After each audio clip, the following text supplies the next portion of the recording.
Hello everyone, welcome back to my channel Himachal simple study by Shaili. तो आज है day 19 of 20 day challenge to complete the Himachal Pradesh G K.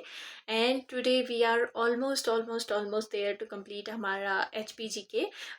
हमने इन 19 videos में HP की बेसिक जीके से लेके बेसिक इंफॉर्मेशन से लेके उसका आर्ट, उसका कल्चर, उसका हिस्ट्री, उसका बजट से लेके आज हम इकोनॉमिक सर्वे पे आ गए हैं। और डे 19 एंड 20 में हम इकोनॉमिक सर्वर ये जो सर्वे है इसको कंप्लीट करने की कोशिश करेंगे। यू ऑल नो, अगर आप कॉम्पिटिटिव एग्जाम्स की तैयारी कर रहे हैं, कि इकोनॉमिक सर्वे इज़ अ बल्कि डॉक्यूमेंट ऑफ 300 to 400 पेजेस। तो 2 वीडियोस में वो सारी इंफॉर्मेशन इनकलकेट करना it's near to impossible, but still I inculcate the most important facts here. And उसके बाद अगर आपको इस डॉक्यूमेंट को अच्छे से रीड करना है, जो कि आपको करना ही चाहिए किसी भी एग्ज़ाम को क्लियर करने के लिए, तो मैं एक पूरी सीरीज़ लेके आऊँगी जिसमें हम 10 वीडियोस में इसको कवर करेंगे। 2 चैप्टर कवर करेंगे क्योंकि इकोनॉमिक सर्वे में 18 चैप्टर हैं। तो हम बेसिक से लेके पूरा एडवांस डिटेल लेवल पे जो है हम इसे कवर करेंगे। अब देखिए, economic survey is not just like a budget, it's not only about facts, it's about कैसे कोई स्कीम बनी है, कैसे उसका पास्ट रहा है, पास्ट के 5 से 6 साल में उसका क्या इम्पैक्ट हिमाचल प्रदेश के ऊपर रहा है, एट प्रेजेंट कौन सी स्टेज पे है, और उसका नियर फ्यूचर क्या है। तो it's a whole journey document basically. ठीक है, इसमें आप हिमाचल प्रदेश की फाइनेंशियल हेल्थ देखेंगे, आप हिमाचल प्रदेश की इकोनॉमिक हेल्थ, एनवायरमेंटल हेल्थ देखेंगे, हिमाचल प्रदेश में विमेंस के लिए कौन सी स्कीम चल रही है, चाइल्ड हेल्थ के लिए कौन सी स्कीम चल रही है, हम हेल्थ के लिए क्या काम कर रहे हैं, एजुकेशन के लिए क्या काम कर रहे हैं, हमारे इंटरनेशनल टाइज अलग अलग स्टेट्स के साथ हैं, अलग अलग कंट्रीज़ के साथ हैं, किस स्टेट के साथ हम अपने कल्चरल इंटरेस्ट शेयर करते हैं, कौन सी कंट्रीज़ से जो है हम कौन सी स्कीम के लिए हेल्प ले रहे हैं, और किस तरह से इकोनॉमिक डेवलपमेंट कर रहे हैं, वो सारी चीज़ें इकोनॉमिक सर्वे में आती है। और ये गवर्नमेंट को एक होलसम ओवरव्यू देती है कि किस तरह से हमारी जो स्कीम रही वो एक पॉजिटिव इम्पैक्ट लेके आई है, या इसमें कुछ इम्प्रूवमेंट करने की कुछ ज़रूरत है ताकि इसे और बेटर बनाया जाए।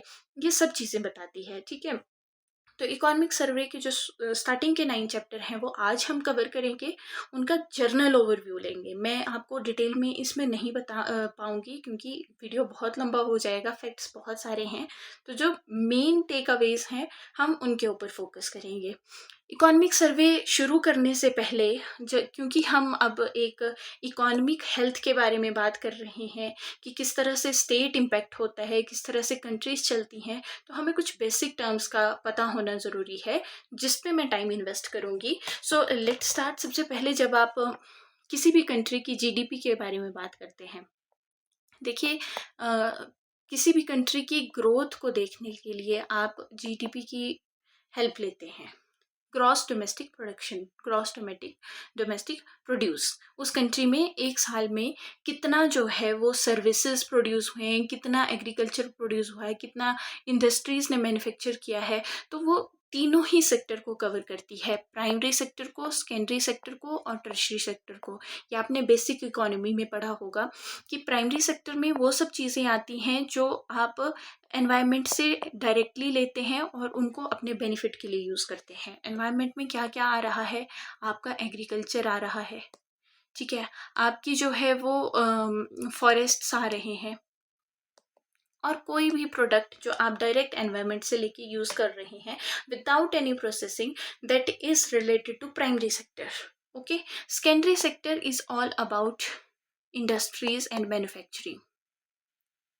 ठीक है, प्लस मैन्युफैक्चरिंग, उसमें कुछ भी मैन्युफैक्चर जो चीज़ें हो रही हैं, जैसे कि आपकी फार्मास्यूटिकल आ गया, आपके पास और कोई टेक्सटाइल आ गया, पेपर आ गए, कुछ भी बन रही है, किसी भी चीज़ की इंडस्ट्री है, वो सेकेंडरी सेक्टर में आ रही है। ठीक है, एंड टर्शियरी सेक्टर में आपके पास क्या आता है, सर्विसेज। ठीक है, सर्विसेज में बेसिकली जो आप किसी को असिस्ट करने के लिए कोई काम कर रहे हैं, जैसे बैंकिंग सेक्टर टर्शरी सेक्टर में आता है, आपका एजुकेशन सेक्टर जो है वो टर्शरी में आएगा, आपका जो हेल्थ सेक्टर है वो आपकी टर्शरी में आएगा। ठीक है, क्योंकि ये एक काइंड की सर्विस है।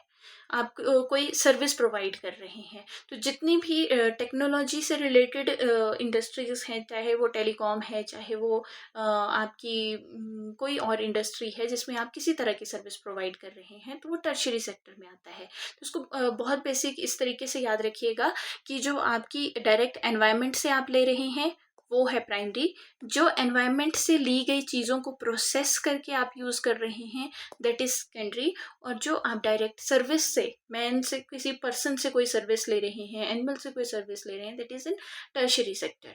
ठीक है।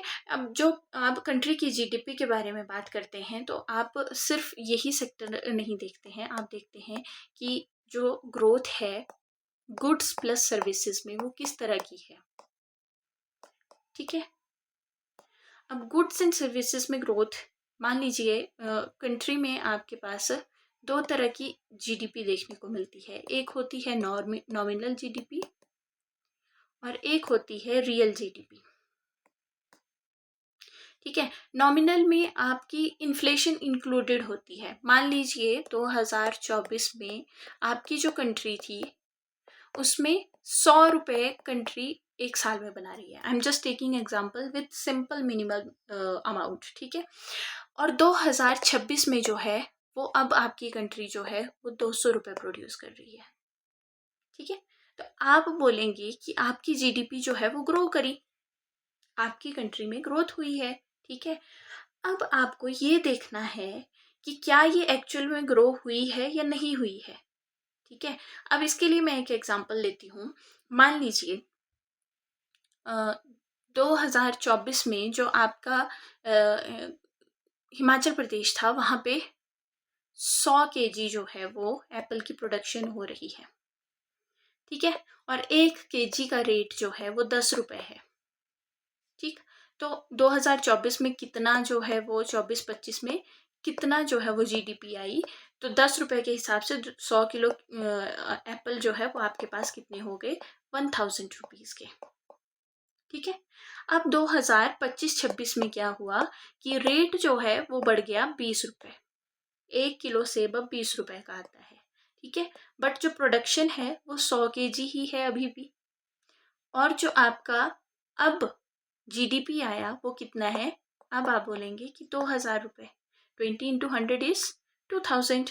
ठीक है। तो आपको देखने में क्या लग रहा है कि 2024-25 के मुकाबले 2025-26 में जो है वो हमारी कितनी ग्रोथ हुई है, कितना ज़्यादा आपने अमाउंट जो है वो इंक्रीज किया है, तो 1000 रुपये किया है। ठीक है। बट क्या ये एक्चुअल ग्रोथ है, क्या ये सच में ग्रोथ है? तो इसका आंसर है नहीं। क्यों? क्योंकि प्रोडक्शन तो पहले भी 100 केजी ही थी, 2024 में भी 100 केजी ही थी और 2025 में भी 100 केजी ही है। बढ़ा क्या? प्राइस बढ़ी है। ठीक है। 10 रुपये जो वैल्यू है वो कम हो गई, 10 रुपये से अब 1 केजी एप्पल नहीं आ रहा, अब 1 केजी के एप्पल के लिए आपको 20 रुपये स्पेंड करने पड़ रहे हैं। तो ये जो प्राइस में इंक्रीज हुआ है दिस इज इन्फ्लेशन। ठीक है। ये हुई है इन्फ्लेशन। ओके।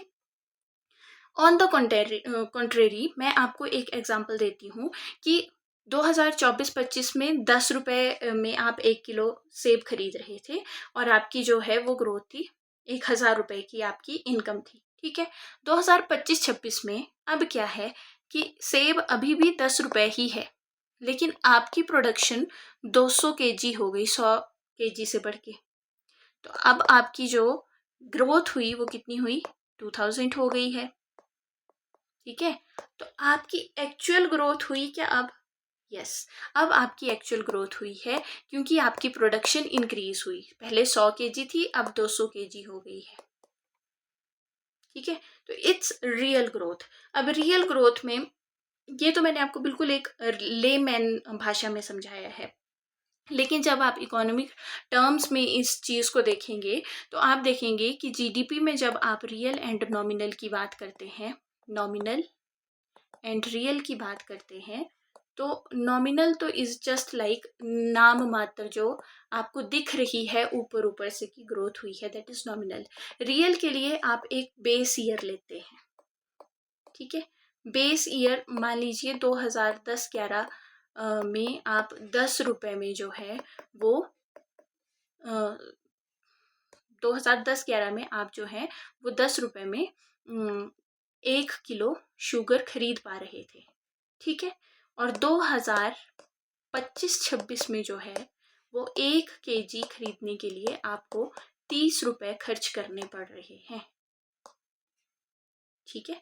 तो आप ये देखेंगे कि ये जो बेस ईयर है उस मुकाबले में क्या हमारी प्रोडक्शन बढ़ रही है या इन्फ्लेशन बढ़ रही है, ठीक है। तो इसमें आप देख रहे हैं कि आपके पास प्राइस जो है वो इंक्रीज हुआ है, 30 रुपये बढ़ा है, आपकी प्रोडक्शन इंक्रीज नहीं हुई है, ठीक है। तो इस तरह से नॉमिनल और रियल में जो है वो डिफरेंस होता है। नॉमिनल मतलब बेसिकली आपकी सिर्फ प्राइस इंक्रीज हो रही है, उसमें आप इन्फ्लेशन एडजस्ट नहीं करते हैं। रियल ग्रोथ देखने के लिए आपको इन्फ्लेशन एडजस्ट करनी पड़ती है, ठीक है। कि अगर यहाँ पे 30 रुपए की 1 किलो आ रही है तो 10 रुपए में कितनी आएगी, ठीक है। तो आपको लगभग जो है वो 300 ग्राम के आसपास ही शुगर मिलेगी। तो आप 2025-26 में देखिए 10 रुपए की वैल्यू कम हुई है, ठीक है। इस तरह से हम रियल एंड नॉमिनल को डिफाइन करते हैं। अब let me show you something very important. GDP में नॉमिनल एंड रियल हम देख रहे हैं, तो रियल में आप बेस ईयर लेंगे, ठीक है। और नॉमिनल में आप जो है वो करंट प्राइस पे देखते हैं कि कितनी ग्रोथ हो रही है, ठीक है। किस चीज़ की, गुड्स एंड सर्विसेज की टोटल कितना मूल्य बन रहा है एक साल में, ठीक है। तो ये जो है वो आपके पास एक्चुअल ग्रोथ है और ये आपके पास इन्फ्लेटेड ग्रोथ है नॉमिनल वाली, ठीक है। इन्फ्लेशन से अफेक्टेड है, इन्फ्लेटेड, बढ़ा चढ़ा के आपको ग्रोथ दिख रही है, ठीक है। अब एक और टर्म आती है GSDP। जीडीपी की जब बात करते हैं तो कंट्री की बात होती है, ठीक है। लेकिन जीएसडीपी की जब बात होती है तो स्टेट की बात होती है कि हिमाचल प्रदेश की जो है वो कितनी प्रोडक्शन की इंक्रीज हुई है। इसमें हम हिमाचल प्रदेश के प्राइमरी, सेकेंडरी और टर्शरी तीनों सेक्टर्स को देखेंगे कि इस किस तरह से जो है यहाँ पे प्रोडक्शन हुई है। जब आप स्टेट के कॉन्टेक्स्ट में देखेंगे तो ग्रॉस स्टेट डोमेस्टिक प्रोडक्ट, जब कंट्री की बात करेंगे तो ग्रॉस डोमेस्टिक प्रोडक्ट, ठीक है। तो इस तरह से जो है हमने जीडीपी वाला कॉन्सेप्ट देख लिया है। अब let's move on to our slide first chapter. तो इकोनॉमिक सर्वे में जब भी हम देखेंगे तो सबसे पहले चैप्टर में जर्नल ओवरव्यू दिया जाता है, जिसमें ग्लोबल इकोनॉमी और इंडियन इकोनॉमी और हिमाचल की इकोनॉमी किस तरह से काम कर रही है वो बेसिक कंपैरिजन है। तो सबसे पहले ग्लोबल इकोनॉमी अगर आप देखेंगे तो ये एक्सपेक्ट किया जा रहा है कि 2026 में जो है वो 3.3% से इंक्रीज करेगी, ठीक है। इंडिया की जो जीडीपी ग्रोथ है 2025-26 फाइनेंशियल ईयर के लिए वो है 7.4%। और जो एचपी की नॉमिनल ग्रॉस डोमेस्टिक प्रोडक्ट है उसकी ग्रोथ रेट है 2025-26 के लिए 10%, ठीक है। देख लीजिए कंट्री में जीडीपी और स्टेट के लिए जीएसडीपी। नॉमिनल मतलब इन्फ्लेशन हमने इसमें एडजस्ट नहीं की है, रियल मतलब हम उसमें इन्फ्लेशन एडजस्ट करेंगे, ठीक है। अब देखिए मेन फैक्ट है कि इंडिया वर्ल्ड में at present 4th largest economy है, ठीक है। तो टॉप की जो 4 है वो एक है यूएस, एक है चाइना, एक है जर्मनी, और फिर 4th पे इंडिया है, और 5th पे जो है वो जापान है। पहले जापान 4th पे था, इसको हमने सरपास कर लिया है और अब हम 4th लार्जेस्ट इकोनॉमी है ग्लोबली, ठीक है। और बहुत जल्द 3rd भी बन जाएंगे। तो जो सर्विसेज एंड मैन्युफैक्चरिंग है वो की इंडियन ग्रोथ ड्राइवर है, सर्विसेज एंड मैन्युफैक्चरिंग। अब देखिए मैंने आपको 3 सेक्टर बताए। जब भी आप ग्रोथ की बात करते हैं तो तीनों सेक्टर्स को साथ बढ़ना बहुत ज़रूरी है, प्राइमरी, सेकेंडरी एंड टर्शरी, ठीक है। तो जो सर्विसेज वाला हो गया दैट इज टर्शरी सेक्टर, और जो मैन्युफैक्चरिंग वाला हो गया that is secondary sector. Primary में एग्रीकल्चर आता है, ठीक है। तो इंडिया की इकोनॉमी सेकेंडरी एंड टर्शरी के ऊपर ज़्यादा रिलाई कर रही है, ठीक। अब सेकेंडरी और टर्शरी में भी टर्शरी के ऊपर ज़्यादा रिलाई करती है हिमाचल प्रदेश की, अगर हिमाचल प्रदेश का पूछेंगे तो। इंडिया जो है वो फास्टेस्ट ग्रोइंग मेजर इकॉनमी है फाइनेंशियल ईयर 2025 और 26 में। ठीक है, अब देखिए हिमाचल प्रदेश की अगर आप जीएसडीपी की ग्रोथ की बात करेंगे तो 6.4% थी 2024-25 में। 24-25 में 6.4% थी real. Mark my words, this is real GDP and this is nominal GDP. ठीक, अब पर कैपिटा इनकम जो है वो 272% इंक्रीज की है लास्ट 10 सालों में। ठीक है, लास्ट के जो 10 ईयर्स हैं, मतलब 2011-12 के कंपैरिजन में अगर आप 2021-22 की देखेंगे या 2015-16 के कंपैरिजन में जो है वो 2025-26 की तो देखेंगे, तो 10 साल का जो स्पैन होता है दैट इज डेकेडल ग्रोथ। अब देखिए हिमाचल प्रदेश का अगर मैं आपको बताऊं तो 2010-11 में यहाँ पे पर कैपिटा की जो ग्रोथ थी वो थी 87,721। एक इंसान एक साल में 87,000 रुपीज़ अर्न कर रहा था। पर इंडिया की अगर बात करूं तो उस टाइम इंडिया में एक साल में हर व्यक्ति जो है वो लगभग 71,610 रुपीज़ अर्न कर रहा था एनुअली। तो उस टाइम भी नॉर्मल जो नेशनल का हर एक पर्सन अर्न कर रहा था उससे ज़्यादा हिमाचल प्रदेश का एक आम आदमी की इनकम थी। और एट प्रेजेंट अगर आप मेरे से पूछें तो हिमाचल प्रदेश में एट प्रेजेंट जो इनकम है ईयरली वो है लगभग 2.8 लाख पर एनम हर एक पर्सन की। और इंडिया की अगर देखें तो इंडिया की है लगभग 2.1 लाख पर एनम। तो इंडिया की अभी भी कम है हिमाचल प्रदेश के पर कैपिटा इनकम से। ठीक है, अब पर कैपिटा इनकम मतलब टोटल जो आपकी इनकम है स्टेट की, ठीक है, डिवाइडेड बाय टोटल जो पॉपुलेशन है स्टेट की, अगर आप एचपी की बात कर रहे हैं तो। और इंडिया की बात कर रहे हैं तो टोटल इनकम जो इंडिया की है डिवाइडेड बाय टोटल पॉपुलेशन जो इंडिया की है, तो उससे आपके पास एक पर्सन कितना कमाता है, सिंपल यूनिटरी मेथड है, आपके पास आ जाएगा। ठीक है, और हिमाचल प्रदेश की भी अगर बात करें तो हमारी इकोनॉमी भी सर्विस और इंडस्ट्री के ऊपर रिलाई करती है। 86.3% जो टोटल हम कमाते हैं हिमाचल प्रदेश में वो सेकेंडरी और टर्शरी सेक्टर से आ रहा है, सर्विसेज एंड इंडस्ट्रीज से आ रहा है। ठीक है, अब देखिए इसके अलावा एक जर्नल ओवरव्यू में ये कहा गया है कि हिमाचल प्रदेश में 46,000 करोड़ का जो है वो नुकसान हुआ है क्लाइमेट के रिलेटेड जो चेंजेस हो रहे हैं। कहीं पे फ्लडिंग हो रही है, कहीं पे एक्सेसिव रेन हो रही है, कहीं पे ड्राउट हो रहा है, कहीं ग्लेशियर मेल्ट हो रहे हैं। तो इस वजह से ये जो है हमें बहुत हैवी लॉसेस लास्ट 4 ईयर्स में देखने को मिले हैं, जो पूरे स्टेट की जीडीपी के लगभग 4% बनाता है। तो आप ये मान के चलिए कि 100 में से 4 रुपए तो हम लॉस में ही हैं, क्योंकि क्लाइमेट वेरिएशन बहुत ज़्यादा है। ठीक है, तो ये एक जनरल ओवरव्यू हुआ हमारा। अभी हम इसमें थोड़ी सी और चीज़ें देख लेते हैं। एक बेसिक टाइमलाइन देखते हैं हिमाचल प्रदेश की जो ग्रॉस स्टेट डोमेस्टिक प्रोडक्ट है उसकी टाइमलाइन से रिलेटेड। तो 1951-50 के आसपास जो सेकेंडरी सेक्टर था वो इतना फ्लरिश्ड नहीं था, मतलब यहाँ पे इतनी इंडस्ट्रीज नहीं थी। तो लगभग 7% जो है वो यहाँ की जीडीपी में कंट्रीब्यूट करता था। 2003 में एक स्पेशल इंडस्ट्रियल पैकेज आया जिसकी वजह से सोलन, सिरमौर और ऊना वाले रीजन में बहुत सारी इंडस्ट्रीज लगाई गई और एक बूम देखने को मिलेगा हमें सेकेंडरी सेक्टर में। फिर क्या हुआ कि 2025 में जो है वो FRBM एक्ट आता है। FRBM एक्ट जो है that is related with banking sector. आपको एक जनरल आइडिया देखती हूँ, क्योंकि बैंकिंग में अब देखिए बैंक कैसे पैसा कमाता है, वो आपको लोन देता है, लोन के ऊपर इंटरेस्ट लेता है। ठीक है, और वो इंटरेस्ट उसकी इनकम है। ठीक है, अब लोन देगा कहाँ से, आप अपना पैसा जमा करवाएंगे उसी में से कुछ लोन देता है आगे। तो उसकी एक लिमिट होनी चाहिए जिसके बेसिस पे कि अगर उसके पास 100 रुपए रखे हैं तो वो 70 रुपए तक जो है वो लोन दे सकता है। उसके पास 30 रुपए तो हों, ताकि अगर आप अपने सेव किए हुए 100 रुपए में से पैसे निकालना चाहें तो उसके पास कुछ तो सीड मनी होना चाहिए। तो वो लिमिट डिफाइन करने के लिए FRBM एक्ट आए कि आप कितना % लोन दे सकते हैं, कितना % आपको देना ही है, कौन से सेक्टर को देना है, प्राइमरी सेक्टर को देना है, सेकेंडरी सेक्टर को देना है, टर्शियरी सेक्टर को देना है। तो इस तरह के कुछ रिफॉर्म आए क्योंकि वर्ल्ड ऑर्डर में उस टाइम बहुत ज़्यादा डिस्टर्बेंस हो गई थी। जो यूएसए में एक बैंकिंग क्राइसिस आती है 2008 एंड 10 के बीच में, उससे जो है वो ये इन्फ्लुएंस्ड थे। ठीक है, अब 2010-11 में जो है वो इसको सबसे फास्टेस्ट ग्रोथ डेकेड माना गया। यहाँ बहुत सारी फैक्ट्रीज भी लगी, यहाँ सर्विस सेक्टर की तरफ लोगों का रुझान बढ़ा, प्राइमरी सेक्टर से वो बाहर आए।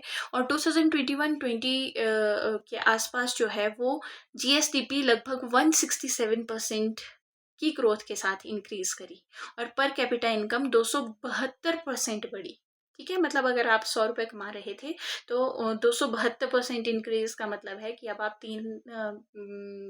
आई थिंक 372 रुपीज़ की इनकम कर रहे हैं। ठीक है, तो 2024-25 में नॉमिनल जीएसडीपी का एस्टिमेट है कि लगभग हम 2,53,886 करोड़ रुपए जो है वो स्टेट में इनकम जनरेट करेंगे, जबकि रियल ग्रोथ जो है वो लगभग 6.4% का हमें होता हुआ नज़र आ रहा है। नॉमिनल जो हम अचीव करना चाहते हैं या हमें दिख रहा है कि हमने ये अचीव किया, रियल जो एग्जैक्टली हमने अचीव किया। इसको आप ऐसे देखिए कि आपने टारगेट रखा मैं दिन में 12 घंटे पढ़ूंगा। ठीक है, आपने स्टॉप वॉच लगाई कि मैं सुबह 6 बजे बैठा, शाम को 6 बजे उठा, ठीक 12 घंटे पढ़ा। लेकिन स्टॉप वॉच को आप तब बंद कर देते थे दिन को जब आप फोन स्क्रॉल कर रहे थे, तो आपकी एक्चुअल जो आउटपुट आई वो 6% आई। आप 6 घंटे पढ़े 12 घंटे में, तो आपकी real output is like real GDP. ठीक है, और आपकी nominal is the aspiration you are looking at, कि मुझे दिख रहा है कि मैं 6 से 6 बजे तक पढ़ा, that is nominal. So structural shift की अगर बात करें तो प्राइमरी सेक्टर से जो है वो अब लोग सेकेंडरी और टर्शियरी की तरफ शिफ्ट कर रहे हैं, क्योंकि एग्रीकल्चर में जितनी इनपुट है उतनी आउटपुट नहीं है। ठीक है, पहले 45% लोग जो है वो प्राइमरी सेक्टर में काम करते थे, एग्रीकल्चर एंड फॉरेस्ट से रिलेटेड काम करते थे, लेकिन अब केवल 13.7% लोग जो है वो इस डोमेन में रह गए हैं। 2025-26 में जो हमने एस्टिमेट लगाया है बजट में, वो आपको टारगेट मैंने बता दिया कि 2.5 लाख करोड़ का जो है करंट प्राइस के ऊपर हमने टारगेट लिया है, और रियल ग्रोथ टारगेट हमने जो है वो 8.3 अचीव करना है। ठीक है, 25-26 की बात है, 25-26 में 6.3 और 2024-25 में 6.4। तो अगर आपसे पूछेंगे कि is there any growth in real sense, then yes, it has been increased from 6.4 to 8.3%। ठीक है, अब हिमाचल प्रदेश के कॉन्टेक्स्ट में की चैलेंजेस आपको पता है, क्लाइमेट डिजास्टर से रिलेटेड है, फाइनेंशियल स्ट्रेस है, हम ओवरली डिपेंडेंट हैं सेंटर के ऊपर, क्योंकि अगर आपने कल की मेरी वीडियो देखी है बजट की तो आपको पता है कि हम हाईली अपनी अर्निंग के लिए सेंटर के ऊपर डिपेंडेंट हैं। Let's move on to next slide, state income and एक मैक्रो व्यू अब हम इसका देखेंगे। अब देखिए, जब भी हम इकोनॉमिक सर्वे की बात करते हैं तो कुछ स्टेटमेंट्स हमेशा ही कॉन्ट्राडिक्टरी रहती हैं, जिसमें कि कहीं पे हमें करंट प्राइस के ऊपर कुछ वैल्यूज़ दी होती है और कहीं पे जो है वो रियल सेंस में हमें कुछ टर्म्स दी होती हैं। इस स्लाइड में भी आपको थोड़ा सा कंफ्यूजिंग लगेगा, so let me be very clear कि जब हम जीएसडीपी की बात करेंगे तो हम करंट प्राइस के ऊपर बात करेंगे कि पहले हमें 15 लाख के आसपास जो है वो 15 लाख करोड़ के आसपास स्टेट की इनकम दिखाई दे रही थी, वो अब जो है वो 2,53,000 के आसपास जो है स्टेट की ग्रॉस डोमेस्टिक प्रोड्यूस देखने को मिलती है करंट प्राइस पे। ठीक है, मतलब इसमें इन्फ्लेशन अभी हमने रिमूव नहीं की है। फिर यहाँ एक टर्म आती है 1,17,773, ये पर कैपिटा इनकम है 2024-25 में इन टर्म्स ऑफ रुपीज़। ठीक है, तो 1,17,000 है। आप कहेंगी कि मैम थोड़ी देर पहले आप बोल रहे थे 2.3 लाख थी, तो you are contradicting your own statement. No, I am not. देखिए, ये जो प्राइस है ये एक्चुअल में पर कैपिटा इनकम जो है इतनी है, ये रियल पर कैपिटा इनकम है, और ये जो है ये नॉमिनल है, या आप इसे कहिए कि ये करंट वैल्यू है, मतलब इस पे इन्फ्लेशन हमने एडजस्ट नहीं करी है। तो एक्चुअली हम 1.17 लाख के आसपास अर्न कर रहे हैं अगर रियल टर्म में हम अपनी पर कैपिटा इनकम लेंगे। ठीक है, मतलब हम इसमें इन्फ्लेशन अगर एडजस्ट कर लेंगे तो हम लगभग 1 लाख के रुपए के आसपास पर पर्सन अर्न कर रहा है। Excuse me.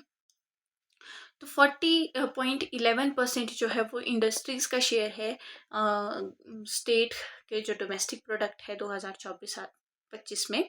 देखिए सेक्टर वाइज अगर डिस्ट्रीब्यूशन देखूं तो प्राइमरी सेक्टर केवल 13% अपना कंट्रीब्यूशन दे रहा है इकोनॉमिक सर्वे के हिसाब से स्टेट की ग्रोथ में। सेकेंडरी सेक्टर जो है वो 40% दे रहा है और टर्शरी सेक्टर जो है वो 46% दे रहा है।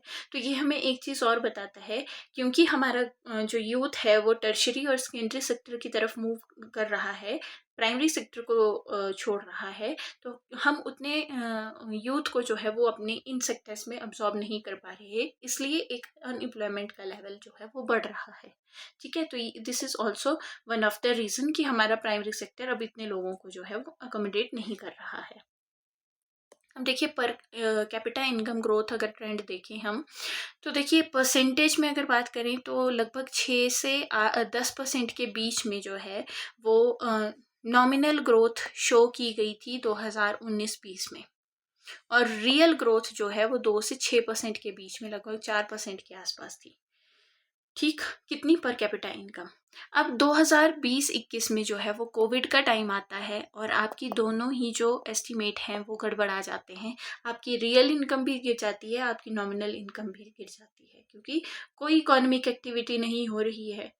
कोई फैक्ट्रीज में मैन्युफैक्चरिंग बंद हो चुकी है, लोग बाहर नहीं निकल पा रहे हैं, टर्शरी सर्विसेज बंद हो रही हैं, प्राइमरी आप कोई काम नहीं कर पा रहे हैं, तो आपका growth rate per capita income जो है वो बिल्कुल कम हो गई, ऑलमोस्ट नेगेटिव को टच कर गई।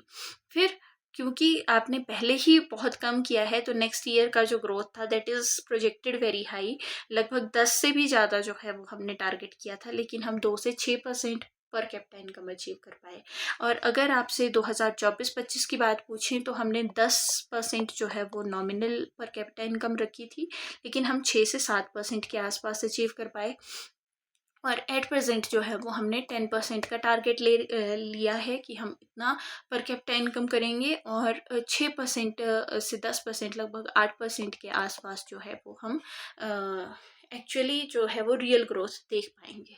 ठीक है, तो ये देख लीजिए 24-25 में जो नॉमिनल ग्रोथ है वो 10.1% है, जबकि जो रियल ग्रोथ है वो 6.4 के आसपास आपको देखने को मिलती है। 2025-26 की बात करूँ मैं, ठीक है, तो नॉमिनल जो है वो हमने 10.1 टारगेट की है और रियल लगभग 8.3% है।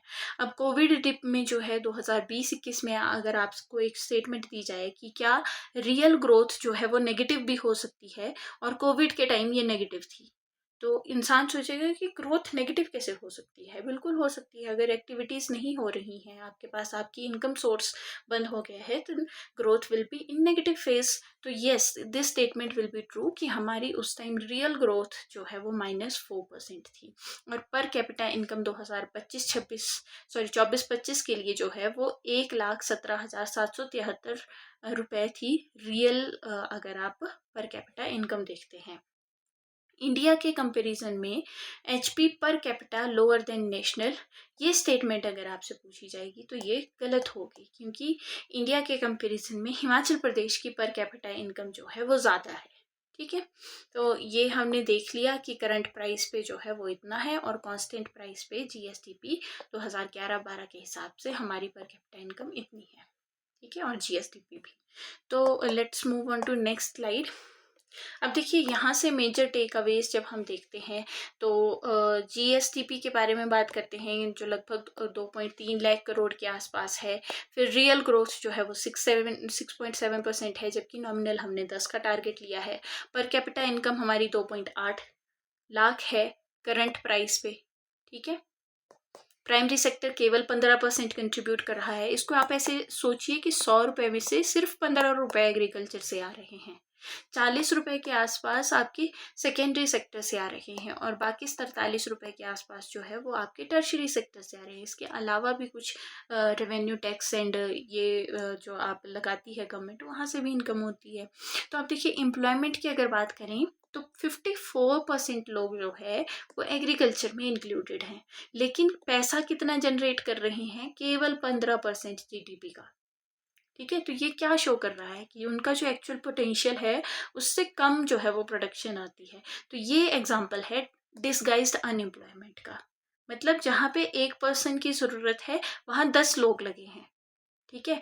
अब वो जो एक एग्जाम्पल हम बचपन में पढ़ते थे कि एक खेत है 2 हेक्टेयर का, वहाँ पे पहले 2 लोग काम कर रहे थे तो 10 किलो अनाज हो रहा था। अब उसी खेत में 5 लोग काम कर रहे हैं और अब भी 10 ही किलो अनाज पैदा हो रहे हैं। तो देखने में तो ये लग रहा है कि 5 लोग काम कर रहे हैं, लेकिन उनकी आउटपुट कुछ नहीं है। तो ये एक एग्जाम्पल है डिसगाइज्ड अनएम्प्लॉयमेंट का, कि वहाँ पे 3 लोग डिसगाइज्ड तरीके से एम्प्लॉयड हैं, जिनकी प्रोडक्शन में कोई आउटपुट नहीं है।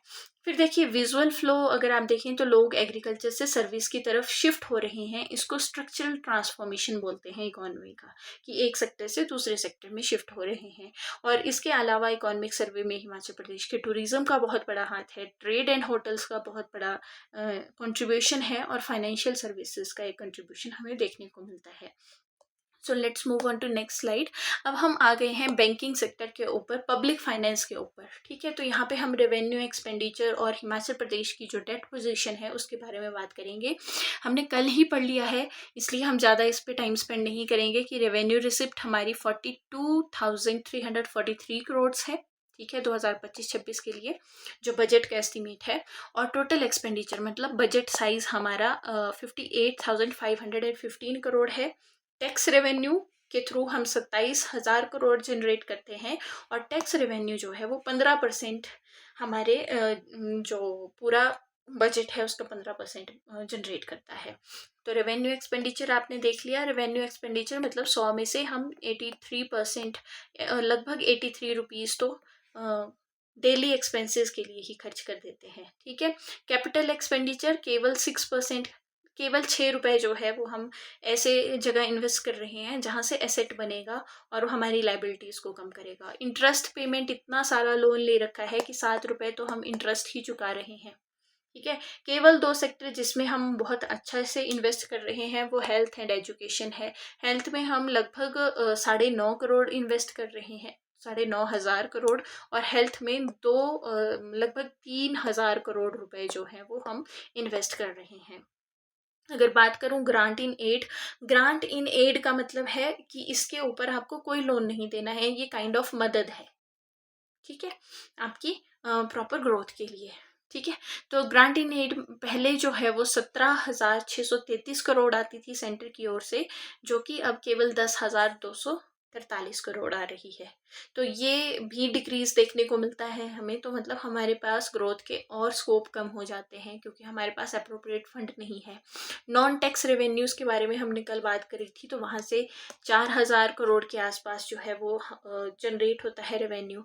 रेवेन्यू रिसिप्ट अगर देखें हम, तो हमारी रेवेन्यू रिसिप्ट जो है वो 16.68% है टोटल जो आपका जीएसडीपी है उसका। और टोटल एक्सपेंडिचर जो है वो 23% है पूरे जीडीपी का। ठीक है, इसमें केवल अर्निंग और स्पेंडिंग ही नहीं है, इसमें बाकी स्कीम्स भी है। तो ये हमारा टोटल गुड्स एंड सर्विसेज का कैलकुलेशन है। तो उसमें से रेवेन्यू जो है वो 16% है, 16% आ रहा है टोटल जीडीपी का, और 23% जो है वो हम खर्च कर दे रहे हैं। तो हमारा कंसर्न क्या है, फिजिकल कंसर्न, कि हमारा बहुत ज़्यादा रेवेन्यू एक्सपेंडिचर है। अगर 83 रुपीज़ 100 में से स्पेंड कर देंगे तो बचाएंगे क्या, इन्वेस्ट क्या करेंगे और बनाएंगे क्या। ठीक है। तो उसके अलावा सेंट्रल ग्रांट्स भी कम आ रही हैं, इसलिए और फिजिकल प्रेशर जो है वो स्टेट के ऊपर देखने को मिलता है। अब देखिए फाइनेंशियल रिफॉर्म्स की जब बात करते हैं, बैंकिंग सेक्टर की जब बात करते हैं, तो एफआरबीएम एक्ट 2005 आपके पास देखने को मिलता है। अब एफआरबीएम एक्ट 2005 क्या है? ये सरकार को बोलता है कि जितना आप कमा रहे हैं उतना समझदारी से खर्च कीजिए, ज़रूरत से ज़्यादा आप उधार मत लीजिए, और जो आप उधार ले रहे हैं उसकी एक लिमिट होनी चाहिए। तो फिजिकल डेफिसिट की लिमिट जो है वो जीडीपी के लगभग 3% तक जो है वो हो सकती है फिजिकल डेफिसिट की। ठीक है। हमारा फिजिकल डेफिसिट कहाँ 6%, 8% पहुंच रहा है, तो उसको 3% के नीचे हमें लेके आना है। ये हमारा टारगेट है 2005 के मैंडेट के अकॉर्डिंग। ये गवर्नमेंट को गाइडलाइंस इशू करता है कि आप अपने खर्चे को अनुशासित तरीके से जो है वो कीजिए, उसको बचाइए भी, उसको इन्वेस्ट भी कीजिए, और उसको लगाइए भी डेवलपमेंटल एक्टिविटीज़ के लिए। ठीक है। जो टैक्स रेवेन्यू शेयर है स्टेट का अपना, तो वहाँ से जो है वो 20.26% देखने को मिलता था फाइनेंशियल ईयर 2023 में, जो कि अब जो है वो 31.53% हो गया है फाइनेंशियल ईयर 22 तक। अब जेंडर बजट के जब बात करते हैं तो जेंडर बजटिंग क्या होती है? आप अपने बजट में स्पेसिफिकली जेंडर बेस्ड कुछ स्कीम्स लेके आते हैं, उनकी अपलिफ्टमेंट के लिए कुछ पैसा लेके आते हैं, उसको जेंडर बजटिंग बोलते हैं। डेडिकेटेड फंड है ये विमेन के लिए, उनके वेलफेयर स्कीम्स के लिए। ठीक है, ये डायरेक्ट भी हो सकता है और इनडायरेक्ट तरीके से भी जो है वो जेंडर बजटिंग किया जा सकता है कि किसी स्कीम में जो है वो इनडायरेक्ट तरीके से वीमेन शामिल हैं, तो वो भी जेंडर बजट का ही पार्ट आता है।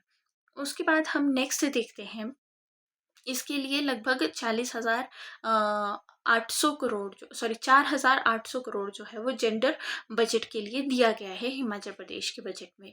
डेट टू जीएसडीपी रेशियो एक मेन कंसर्न है और ये राइजिंग इन्वेस्टमेंट पेमेंट से रिलेटेड एक चीज़ है। अब डेट टू जीडीपी रेशियो क्या है, एक इसमें क्रेडिट डेबिट रेशियो भी आती है, जिसमें हम ये देखते हैं कि लोग ज़्यादा अपने पैसे को डेबिट कर रहे हैं या क्रेडिट कर रहे हैं या सेव कर रहे हैं, क्या कर रहे हैं। ठीक है, तो मतलब अगर आपकी डेबिट टू क्रेडिट रेशियो ज़्यादा है तो वो आपके गैप को शो करती है। मान लीजिए एक सिंपल एग्जांपल से इसको समझते हैं कि लोग जो है वो अपने सेविंग अकाउंट में पैसे जमा कर रहे हैं 100 रुपये। ठीक है, लेकिन जो बैंक है वो क्रेडिट नहीं कर पा रहा, लोन नहीं दे पा रहा, केवल 5% लोन दे रहा है। तो डेवलपमेंटल एक्टिविटीज़ मतलब कम हो रही हैं, लोग लोन नहीं ले रहे हैं, इंडस्ट्रीज़ लगाने के लिए लोन नहीं ले रहे, अपने बिजनेस को एनहांस करने के लिए लोन नहीं ले रहे हैं।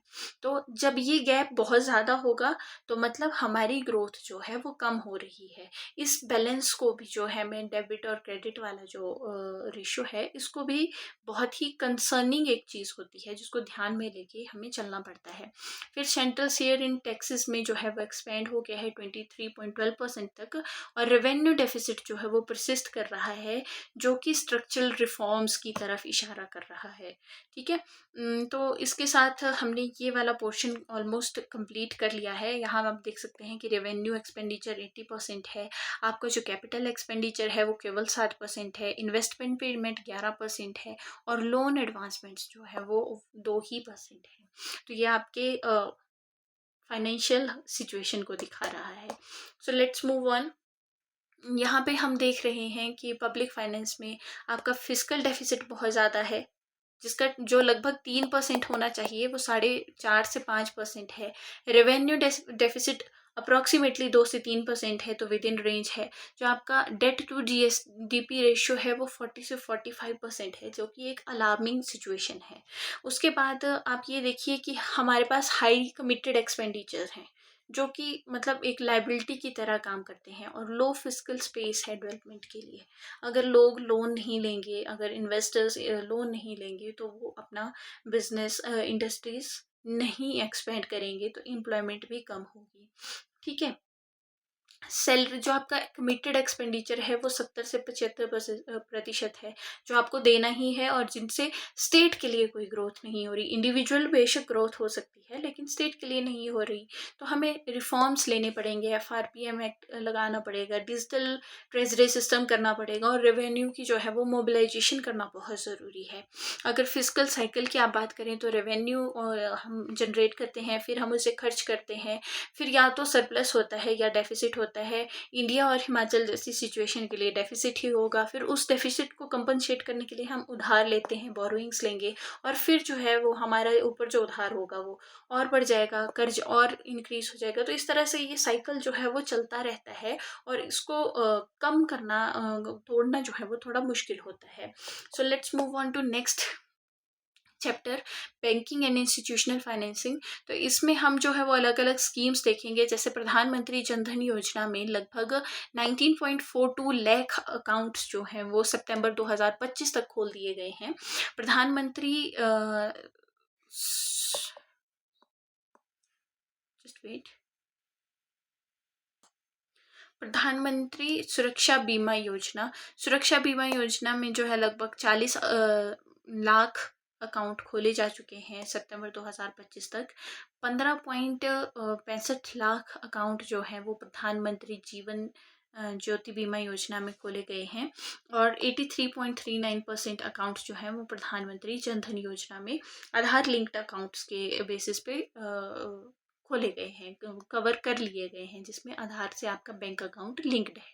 अब देखिए, प्रधानमंत्री जन धन योजना अकाउंट जो है वो रूरल एरिया में बहुत ज़्यादा पॉपुलेशन को कवर कर रहा है। लगभग 16.91 लाख अकाउंट होल्डर जो हैं वो रूरल एरिया में हैं, जबकि 2 लाख अकाउंट होल्डर जो हैं वो आपके अर्बन एरिया में भी आपको देखने को मिलते हैं। फिर बात करते हैं 12.32 लाख रुपए डेबिट कार्ड्स जो हैं वो इशू किए गए हैं इन अकाउंट्स के अंदर। और प्रधानमंत्री जो सुरक्षा बीमा योजना है, इसमें 2 लाख तक का एक्सीडेंटल कवर है। ठीक है, और आपको कितना प्रीमियम पे करना है इसके लिए? 20 रुपये पर ईयर। तो मतलब जो गरीब से गरीब इंसान भी है उसको एटलीस्ट ये सुरक्षा बीमा योजना जो है एक लाइफ कवर दे रही है एक्सीडेंटल केस में, तो आपको करवाना चाहिए। ये आपकी फैमिली के लिए हेल्पफुल हो सकता है इन केस कोई मेजर एक्सीडेंट हो जाता है, फुल जो है वो आपकी उसमें इम्पेयरमेंट हो जाती है या पार्शियल इम्पेयरमेंट हो जाती है, तो आपको अलग अलग अमाउंट दिया जाता है। अगर फुल इम्पेयरमेंट हो जाती है, पूर्ण आप दिव्यांग हो जाएंगे उसमें, तो 2 लाख रुपए मिलेंगे। ठीक है, अगर डेथ ही हो जाती है तो भी 2 लाख रुपए आपको मिलते हैं। और अगर आपकी आंशिक जो है वो दिव्यांगता होती है तो 1 लाख रुपए तक का प्रोविज़न है। अब देखिए, प्रधानमंत्री जीवन ज्योति बीमा योजना जो है इसमें भी 2 लाख रुपए का कवर मिलता है और इसका प्रीमियम जो है वो साल के लिए 436 रुपीज़ आपको जमा करवाने होते हैं बैंक में। 2 लाख का कवर, ये अगर एक्सीडेंटल या नेचुरल डेथ कोई भी होती है तो इसमें आपको 2 लाख रुपए मिलेंगे। ठीक है, और जो सुरक्षा बीमा योजना थी इसमें केवल एक्सीडेंटल डेथ पे आपको 2 लाख रुपए मिलते हैं। ठीक है, उसके बाद करते हैं अटल पेंशन योजना की। तो इसमें जो है वो 1,000 से 5,000 रुपये पर मंथ आपको पेंशन लगती है आफ्टर 60 ईयर्स। तो इसमें जो एज क्राइटेरिया है वो आई थिंक 18 से लेके 45 ईयर्स का है। I am not sure, let me check this thing first to you. इसमें 18 से 40 ईयर्स तक का जो है वो विंडो पीरियड है, जब जिसमें आप अपना सम कुछ ऐड करते हैं बैंक अकाउंट में ईयरली, और फिर 60 साल के बाद आपको जितना आपने प्रीमियम लिया होगा उस हिसाब से आपको पेंशन मिलती रहेगी। फिर C/D रेशो मतलब क्रेडिट टू डेबिट रेशो जो है वो 49.12% है, जो कि 60% के टारगेट से बहुत नीचे है। मतलब बैंक को कम से कम 60% जो उसकी पास सेविंग्स है, अर्निंग है उसकी, उसका 60% जो है वो लोन देना चाहिए, लेकिन वो 49% ही दे पा रहा है। मतलब अभी भी 10 से 11% का गैप है, विच इज़ अ कंसर्न। ठीक है, MS मतलब वो 11% जो पैसा है वो बैंक में आइडल पड़ा है, उससे कुछ भी जनरेट नहीं हो रहा है। फिर MSME जो है वो उसकी एडवांसेस की बात करें तो 47.5% जो है वो प्रायोरिटी सेक्टर क्रेडिट में जाते हैं, और नाबार्ड जो है वो एग्रीकल्चर और रूरल एरिया में जो है वो काम करता है, उसको सपोर्ट करता है। ठीक है, तो हमने देख ली जनधन योजना, प्रधानमंत्री सुरक्षा बीमा योजना, जीवन ज्योति बीमा योजना, अटल पेंशन योजना, और इसकी इसी तरह और भी हैं, जैसे मुद्रा है, SHG बैंक लिंकेज है, KCC है। तो ये सब योजनाएं जो है हम इसमें पढ़ते हैं। अब हिमाचल प्रदेश के इकोनॉमिक सर्वे में अगर आप इंस्टीट्यूशनल देखें, बैंकिंग और इंस्टीट्यूशन का एक क्विक रिवीजन देखें, तो आपका क्रेडिट डिपॉजिट रेशो 45 से 50% है, जो बहुत कम है। आपकी हाई फाइनेंशियल इंक्लूजन है, लेकिन जो उसका आउटपुट है वो अच्छा नहीं है। डिपॉजिट बहुत ज़्यादा है, क्रेडिट बहुत कम है, गैप बहुत ज़्यादा है। अब स्कीम सेक्शन अगर आप देखें तो प्रधानमंत्री जनधन योजना है, इंश्योरेंस स्कीम्स हैं, पेंशन स्कीम है, तो मतलब आपने हर तरह की स्कीम इंक्लूड की है। आपका जो फाइनेंशियल स्ट्रक्चर है वो बिल्कुल रूरल एरिया तक पेनिट्रेट करता है, तो स्ट्रक्चर में कमी नहीं है, लेकिन इम्प्लीमेंटेशन में कमी है। तो लो क्रेडिट अपटेक मतलब weak industrial demand demand means less employment means less growth. ठीक है, तो इस तरह से जो है वो आपको इस सेक्शन को टारगेट करना है जब आप इकोनॉमिक सर्वे पढ़ेंगे। So let's move on to chapter number 5, price movement and food management. तो होलसेल प्राइस इंडेक्स में आपको सर्च देखने को मिली है 13% की 2021-22 में। फिर जो है वो wholesale price turned negative, that is 0.7% in 2023 and 24। इसका क्या मतलब है? इसका मतलब है कि जो आपकी होलसेल प्राइस है वो कम हुई है पिछले साल के कंपैरिजन में। ठीक है, अब दो तरह के प्राइस इंडेक्स होते हैं, एक है WPI होलसेल प्राइस इंडेक्स और एक है CPI कंज्यूमर प्राइस इंडेक्स। ठीक है, होलसेल प्राइस आपको थोक का भाव बताता है। ठीक है, कि थोक रेट कितना है जब आप होलसेल में चीज़ को खरीदते हैं। CPI मतलब कंज्यूमर प्राइस इंडेक्स, परचून का जो है रेट CPI इंडेक्स शो करता है। ठीक है, अगर होलसेल प्राइस इंडेक्स इंक्रीज कर रहा है तो मतलब कीमतें बढ़ रही हैं बाजार में सामान की। जैसे मान लो पहले पिछले साल 2024-25 में 100 रुपये की कोई चीज़ मिल रही थी WPI पे, होलसेल प्राइस इंडेक्स पे, और अब जो है वो 105 रुपये की मिल रही है। तो WPI इंक्रीज हुआ है, उसमें ग्रोथ हुई है। ठीक है, तो इसका मतलब ये है कि जो प्राइस है वो इंक्रीज हुई है, जो डिमांड है वो इंक्रीज हुई है, और जो उस कमोडिटी की ग्रोथ है वो आपको देखने को मिल रही है। लेकिन अगर WPI कम हो रहा है तो इसका क्या रीज़न हो सकता है कि पहले मान लीजिए पिछले साल आपको 100 रुपये की कोई चीज़ मिल रही थी, एक बहुत सुंदर फ्लावर पॉट मिल रहा था, लेकिन इस साल उसका रेट जो है वो 97 रुपीज़ हो गया है। ठीक है, तो इसका दो मतलब हो सकते हैं कि या तो लोग कम उसे खरीदना पसंद करते हैं, मतलब उसकी डिमांड कम हो गई है, या फिर ग्लोबल प्राइस ही उसका कम हो गया है। जैसे ऑयल या कोई मेटल की अगर बात करें तो ग्लोबल अगर रेट डिक्रीज करेगा तो वो सभी जगह डिक्रीज करेगा। ठीक है, या फिर सप्लाई ज़्यादा हो गई है। पहले वो जो 100 रुपये का गुलदस्ता था उसकी डिमांड इतनी ज़्यादा थी तो लोग 100 रुपये की चीज़ को 102 रुपये में भी खरीद रहे थे, लेकिन डिमांड कम हो गई है और सप्लाई ज़्यादा हो गई है। पहले 100 गुलदस्ते थे तो 100-100 रुपये में बिक रहे थे, अब 105 गुलदस्ते हैं और खरीदने वाले 100 ही हैं, तो वो जो है वो उसकी प्राइस कम हो जाएगी। ठीक है, अब लोग मोल भाव करेंगे। अब देखिए CPI की अगर बात करूं तो 6.6% थी 2022-23 में, और वो मॉडरेट हो गई है 2024-25 में 4.6%, मतलब CPI भी डिक्रीज किया है। CPI कंबाइंड अगर आप देखें 25-26 के लिए तो 1.71 का प्रोविज़न रखा गया है कि लगभग इतना जो है वो आपको कंज्यूमर प्राइस इंडेक्स देखने को मिलेगा। अब जो हिमाचल प्रदेश में इन्फ्लेशन है वो मॉडरेट ऑब्जर्व की गई है पंजाब और जम्मू कश्मीर के कंपेरिजन में, और जो PDS है वो है पब्लिक डिस्ट्रीब्यूशन सिस्टम। ये पूरे फूड सिक्योरिटी सिस्टम को शो करता है, डायरेक्ट लोगों को जो है वो अनाज दिया जाता है इसके अंडर।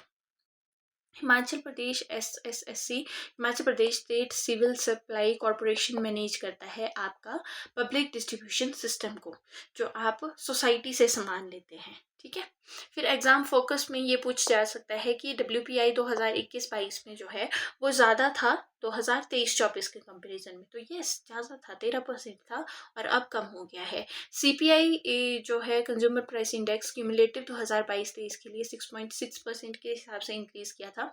होलसेल प्राइस इंडेक्स 2023-24 में डिफ्लेशन आपको देखने को मिलती है, इन्फ्लेशन का अपोजिट। इन्फ्लेशन मतलब प्राइस इंक्रीज हुई है, डिफ्लेशन मतलब प्राइस डिक्रीज हुई है 0.7%। HP में इन्फ्लेशन जो है वो स्टेबल टू मॉडरेट है, ना ज़्यादा बढ़ी है ना ज़्यादा कम हुई है इन कंपेरिजन टू बाकी जो नॉर्थ ईस्टर्न आपके स्टेट हैं। अब इसके एक बार आप अगर ग्राफ के ऊपर नज़र मारेंगे तो ये जो रेड वाली लाइन है ये होलसेल प्राइस इंडेक्स को शो कर रही है, और CPI जो है वो कंज्यूमर प्राइस इंडेक्स को शो कर रही है। तो होलसेल प्राइस इंडेक्स में आप देखिए कि इंडिया में लगभग 2021-22 के आसपास से लेके 22-23 में इन्फ्लेशन बहुत ज़्यादा थी होलसेल प्राइस पे, और फिर जो है वो दोबारा होलसेल प्राइस नीचे आ गई है, तो मतलब उसमें डिफ्लेशन देखने को मिलती है। अब देखिए इकोनॉमिक सर्वे में अगर आप देखेंगे तो इन्फ्लेशन फूड और फ्यूल ड्रिवन है। ये बहुत इम्पॉर्टेंट बात है कि अगर आपकी बेसिक चीज़ों के ऊपर इन्फ्लेशन इंक्रीज या डिक्रीज कर रही है तो वो बहुत डेंजरस होती है, क्योंकि अगर फूड और फ्यूल के प्राइस इंक्रीज करेंगे तो एकदम आपको इन्फ्लेशन देखने को मिलेगी। हर चीज़ की प्राइस इंक्रीज कर जाएगी, खाने पीने की प्राइस इंक्रीज हो जाएगी, ट्रांसपोर्ट की प्राइस इंक्रीज हो जाएगी, आपका ट्रैवलिंग कॉस्टली हो जाएगा, आपका घूमना कॉस्टली हो जाएगा, आपके डेली खर्चे बढ़ जाएंगे। तो वो इन्फ्लेशन डायरेक्ट कॉमन पर्सन को इम्पेक्ट करती है। इसके अलावा एक और प्रकार की इन्फ्लेशन होती है, दैट इज कोर इन्फ्लेशन। अब आप क्या कीजिए कि जो फूड एंड फ्यूल है उसको हटा दीजिए, उसके अलावा जितनी आपको चीज़ें सेक्टर देखने को मिलते हैं, चाहे हाउसिंग सेक्टर हो गया, एजुकेशन सेक्टर हो गया, हेल्थ होगी, क्लोथिंग होगी, आपकी बाकी सर्विसेज होगी, अगर आप इन सब चीज़ों के ऊपर इन्फ्लेशन को स्टडी करेंगे तो वो जो है वो कोर इन्फ्लेशन पे आती है। कोर इन्फ्लेशन से आपको बेसिकली कंट्री की स्टेबिलिटी के जो है वो एग्जैक्ट आइडिया लगता है कि कंट्री कितनी स्टेबल है। ठीक है। अब कोर इन्फ्लेशन में अगर आपकी हाउसिंग इंक्रीज कर रही है, लोगों को हाउस की ज़्यादा ज़रूरत है और वो लोन नहीं ले पा रहे हैं, तो आरबीआई अपनी जो पॉलिसी है वो उस हिसाब से एडजस्ट करेगा। ठीक है। बैंकिंग उस हिसाब से लोन्स के ऊपर इंटरेस्ट रेट इंक्रीज या डिक्रीज करती है। तो ये जो है वो इकोनॉमी को रन करने के लिए ज़्यादा एक अच्छा इंडिकेटर माना जाता है जब आप कोर इन्फ्लेशन को स्टडी करते हैं इन कंपेरिजन जो वॉलेटाइल आपके पास इन्फ्लेशन है, फूड एंड फ्यूल के ऊपर डिपेंडेंट है। ठीक है। अब इसमें आप फूड सिक्योरिटी आपने देख लिया कि 70% 5% रूरल एरिया और 50% अर्बन एरिया को कवर करती है। पीडीएस में जो है वो आपको 5 किलो अनाज पर पर्सन पर मंथ दिया जाता है, 20 किलो तक राइस, 15 किलो तक गेहूँ, 15 किलो तक शुगर और 5 किलो तक सॉल्ट जो है वो आपको बिल्कुल कम अमाउंट पे जो है वो दिया जाता है, ताकि लोग एटलीस्ट भूखे ना रहें, वो अच्छे से खा सकें और अच्छे से जो है वो ग्रोथ में अपना कंट्रीब्यूशन दे सकें। ठीक है। तो सप्लाई चेन में आपको पता है कि फार्म से स्टोरेज, फिर पीडीएस, फिर कंज्यूमर तक जो है वो चीज़ें पहुंचती हैं। इसके अलावा हमने मेन चीज़ें यहाँ पे कवर कर ली हैं। और फूड इन्फ्लेशन जो है वो ओवरऑल अगर इन्फ्लेशन को ड्राइव कर रही है तो that is a major concern. अगर आप अपनी कंट्री की फूड डिमांड्स को पूरा नहीं कर पाएंगे तो आप बाकी ग्रोथ में जो है वो उतना फोकस नहीं कर पाएंगे। So let's move on to next slide, that is agriculture and horticulture. अब इसमें जो है वो क्रॉप्स, एप्पल और जो गवर्नमेंट की स्कीम्स हैं वो सब चीज़ें हम कवर करेंगे। लगभग 13.73% हिस्सा ही एग्रीकल्चर का जो है वो स्टेट का ग्रॉस वैल्यू ऐड करता है, स्टेट की जीडीपी में, सॉरी। 53.9% जो है वो वर्कफोर्स एग्रीकल्चर में है, मतलब 100 में से 53 लोग जो हैं वो एग्रीकल्चर में इन्वॉल्व हैं, जो कि केवल 13 रुपए बना रहे हैं 100 रुपए में से। ठीक है। अब एग्रीकल्चर में भी 88% फार्मर जो है वो स्मॉल एंड मार्जिनल फार्मर हैं, जिनके पास 2 हेक्टेयर से कम ज़मीन है। ठीक है। तो अगर इतनी छोटी स्मॉल लैंड होल्डिंग है तो कितनी ही प्रोडक्शन होगी एग्रीकल्चर की। ठीक है। और average land holding size Himachal Pradesh में पर फार्मर 1 हेक्टेयर से भी कम है, दैट इज 0.95 हेक्टेयर ही एक फार्मर के पास खेत है। ठीक है।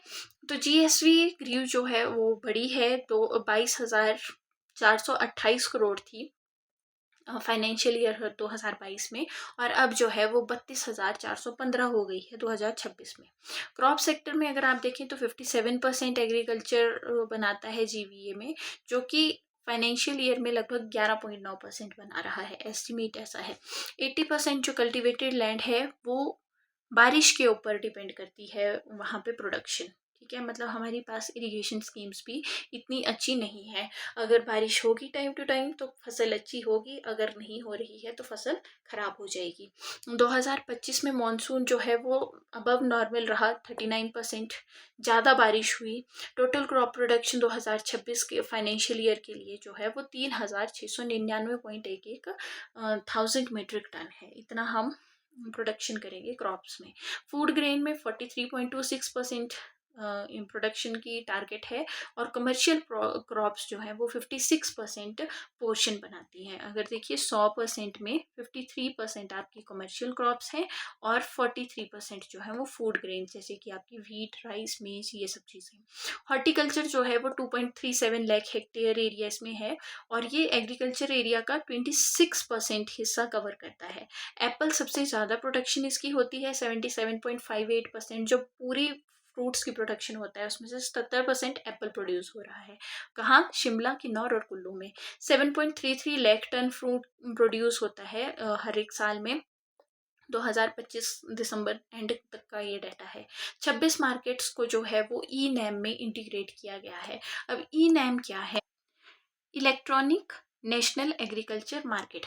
अब ये ऑनलाइन मार्केट्स हैं जहाँ पे अलग हर एक जो फसल है उसका प्राइस शो होता रहता है, और ये जो मार्केट्स हैं ये अलग अलग प्लेस पे अलग अलग प्राइस भी डिस्प्ले करती हैं, तो फार्मर को पता लगता रहता है कि कहाँ पे जो है उसको अपनी क्रॉप सेल करनी चाहिए, और उसका कितना रेट चल रहा है। कहीं मिडल मैन उसको बहुत कम रेट तो नहीं दे रहा है, या उससे बहुत ज़्यादा तो नहीं बेनिफिट अर्न कर रहा है। तो इसके लिए बहुत सारी स्कीम्स भी एग्रीकल्चर में रन की गई हैं, जैसे MMKSY, फिर फेंसिंग के लिए जो है वो एक स्कीम है, जीका जापान एक स्कीम रन कर रहा है, और नेचुरल फार्मिंग, प्राकृतिक खेती खुशहाल किसान योजना है, PMKSY है, PMFBY है। तो ये बहुत सारी स्कीम्स जो हैं वो रन की जा रही हैं। अगर हॉर्टिकल्चर की बात करूं तो एप्पल इकॉनमी है हिमाचल प्रदेश की इकॉनमी। शिमला, किन्नौर, कुल्लू मंडी बेल्ट है। वेजिटेबल्स के लिए कांगड़ा, सोलन, सिरमौर, लाहौल स्पीति है। व्हीट जो है वो सरप्लस में उगाई जाती है कांगड़ा, ऊना और हमीरपुर में। 65.1 लाख क्विंटल फ्रूट और वेजिटेबल्स जो हैं वो APMC के थ्रू सेल एंड परचेज किए जा रहे हैं। यूनिवर्सल एप्पल कार्टन का जो है एक नया प्रोविज़न किया गया है, जिसमें एक स्टैंडर्ड साइज एप्पल के कार्टन का फिक्स कर दिया गया है कि 20 kg का कार्टन होगा। तो जो मिडल मैन है, अब देखिए जो एप्पल है वो सेल होता है वेट के हिसाब से। अगर कार्टन का साइज अलग अलग होगा तो मिडल मैन उसमें प्राइस में हेरा फेरी कर सकता है, उसके तोलने में हेरा फेरी कर सकता है। तो उसको कम करने के लिए और ट्रांसपेरेंसी को इंक्रीज करने के लिए यूनिवर्सल एप्पल कार्टन 20 kg के लिए फिक्स कर दिया गया है। फिर जो है वो 65 APMCs जो ऑपरेट कर रही हैं यहाँ पे, और HP की मार्केटिंग कॉरपोरेशन उसको हैंडल करती है। चैलेंजेस क्या हैं कि हमारे पास क्लाइमेट में बहुत ज़्यादा वेरिएबिलिटी है, और वाइल्ड लाइफ क्रॉप जो है वो डैमेज बहुत ज़्यादा होता है, वाइल्ड एनिमल बहुत ज़्यादा जो है वो फसल ख़राब कर जाते हैं। लेबर की शॉर्टेज है, हमारे पास एग्रीकल्चर है लेकिन लेबर नहीं है जो एफिशिएंटली काम कर सके। ठीक है, लोग तो बहुत इन्वॉल्व हैं लेकिन एक्टिव पार्टिसिपेशन वाले नहीं है। पोस्ट हार्वेस्ट जो कोल्ड चेन इंफ्रास्ट्रक्चर है वो अभी भी इनसफिशिएंट है, तो बहुत सारा जो है वो पोस्ट हार्वेस्ट लॉस हमें देखने को मिलता है। तो ग्रॉस स्टेट वैल्यू एडेड में जो है वो कांस्टेंट प्राइस ग्रोथ आपको 6.83 देखने को मिलेगी। क्रॉप सबसेक्टर शेयर जो है वो 57.12% है, और रेन फेड एरिया जो है वो 80% है। तो इसके साथ 22% जो है वो बाकी फ्रूट्स प्रोड्यूस होते हैं, और 78% आपके पास एप्पल प्रोड्यूस होता है। सो ये हमने मेन चीज़ें देख ली हैं कि 14 से 15% कंट्रीब्यूट कर रहा है एग्रीकल्चर। एम्प्लॉयमेंट 50% लोगों को एम्प्लॉय करता है, लेकिन 14 से 15% GBS बना रहा है। 5 से 7 लाख मीट्रिक टन की प्रोडक्शन है एप्पल की। हिमाचल एक ब्राइट इकॉनमी है एप्पल के लिए। यहाँ पे हाई एम्प्लॉयमेंट और लो इनकम सेक्टर है। स्ट्रक्चरल शिफ्ट लोग देख रहे हैं कि फूड ग्रेन से जो है वो हॉर्टिकल्चर पे शिफ्ट कर रहे हैं। व्हीट और मेज के बजाय लोग फ्रूट्स को प्रोड्यूस करना प्रेफर कर रहे हैं। और सबसे बड़ी प्रॉब्लम जो है वो हमारे पास स्मॉल लैंड होल्डिंग्स हैं, तो आप इतनी छोटी लैंड होल्डिंग के ऊपर प्रोडक्शन कम कर पाएंगे, और क्लाइमेट चेंज के साथ भी आपको डील करना है, तो सबको इंडिविजुअली उस चीज़ को हैंडल करना पड़ेगा। So let's move on to next slide. अब देखिए हम एनिमल हस्बेंड्री पे आ गए हैं, जिसमें हम लाइव स्टॉक, मिल्क, पोल्ट्री और फिशरी के बारे में बात करेंगे। तो total live stock Himachal Pradesh में 44.13 लाख है। मिल्क प्रोडक्शन 17.50 लीटर टन की जो है वो प्रोडक्शन होती है 2025-26 में, और 698 ग्राम हर पर्सन को मिल्क एवरी डे मिलता है, जो कि नेशनल एवरेज से ज़्यादा है। ठीक है, national average I think 427 grams के आसपास है। 95% लोग जो हैं हिमाचल प्रदेश के वो लाइव स्टॉक्स रखते हैं। पालते हैं। मिल्क प्रोडक्शन में अगर आप CGAR देखें तो 3.4% है 2012-13 से 2025-26 की। CGR क्या होता है? कंपाउंड एनुअल ग्रोथ रेट, मतलब आपका टोटल कितना ग्रो किया है इन over the years milk production. तो 3.4% इंक्रीज किया है। काउ मिल्क जो है वो 70% टोटल मिल्क प्रोडक्शन का कंट्रीब्यूट करता है। पर कैपिटा मिल्क 698 ग्राम बनाता है, जो नेशनल एवरेज से काफ़ी ज़्यादा है। इंडिया में 427 ग्राम पर पर्सन को पर डे में मिलता है। हिमाचल मिल्क फेड जो है वो 1214 सोसाइटीज़ हैं और उसमें लगभग 48,000 मेंबर्स हैं। और मिल्क प्रोक्योरमेंट की अगर बात करें तो हर साल लगभग 610 लाख लीटर मिल्क जो है वो प्रोक्योर किया जाता है। लाइव स्टॉक्स में जीवीओ जो है वो 9,823 करोड़ है। अब जीवीओ क्या होता है? जीवीओ है ग्रॉस वैल्यू आउटपुट, मतलब कितना आपकी लाइव स्टॉक ने आपको खर्चा दिया है, कितना आपको आउटपुट दी है, ग्रॉस वैल्यू आउटपुट। इसमें आप उसमें ये कितना इन्वेस्ट आपने किया, कितना खर्चा किया, उसको माइनस नहीं करते हैं। 2.59 लाख आर्टिफिशियल इंसेमिनेशन सर्विसेज दी गई। और फिश प्रोडक्शन जो है वो 12,255 मीट्रिक टन दर्ज की गई अप्रैल से दिसंबर 2025 में। फिश की वैल्यू जो है वो ₹194.35 करोड़ जो है वो देखने को मिली आपको लास्ट ईयर। और 6,279 फिशरमैन जो है वो रिजर्वायर फिशरी के ऊपर डिपेंडेंट है। अब रिजर्वायर फिशरी मतलब डैम्स के ऊपर, रिवर्स के ऊपर, इन सब के ऊपर। तो कि रिवर्स जहाँ फिशरी होती है वो ब्यास, सतलुज, रावी है। और रिजर्वायर जैसे गोविंद सागर, पौंग, चमेरा, कोल डैम, यहाँ पे फिशरी की जाती है। अब देखिए, एनिमल हस्बेंड्री की अगर बात करें तो फिश प्रोडक्शन बहुत आपको शार्प इंक्रीज देखने को मिलता है। 12,000 मीट्रिक टन से लगभग 20,000 मीट्रिक टन तक का इंक्रीज आपको लास्ट 10 ईयर में देखने को मिलता है। लास्ट 10 ईयर्स में लगभग 8,000 मीट्रिक टन की प्रोडक्शन आपको देखने को मिलती है। प्रधानमंत्री मत्स्य संपदा योजना में 20 करोड़ का अप्रूवल दिया गया है 2026 के लिए। ट्राउट फार्मिंग देखने को मिली है इंडो नॉर्वेजियन मॉडल के ऊपर, और ये एक सक्सेसफुल मॉडल है। इंश्योरेंस दी गई है 5 लाख रुपए अगर किसी फिशरमैन की डेथ हो जाती है या उससे कोई परमानेंट डिसेबिलिटी हो जाती है ड्यूरिंग फिशरी। अब सेविंग कम रिलीफ फंड जो है वो भी दिया जा रहा है। और इनकम सपोर्ट दी जाती है जब सीजन नहीं होता फिशिंग की। तो वाइल्ड लाइफ एनिमल कंपनसेशन दी जाती है 4 लाख फॉर ह्यूमन डेथ। अब ये किस प्रकार की कंपनसेशन है? अगर कोई वाइल्ड लाइफ कॉन्फ्लिक्ट हो जाता है आपके एग्रीकल्चर के टाइम, या कोई वाइल्ड एनिमल किसी इंसान को मार देता है, तो उसके लिए 4 लाख का प्रोविज़न है।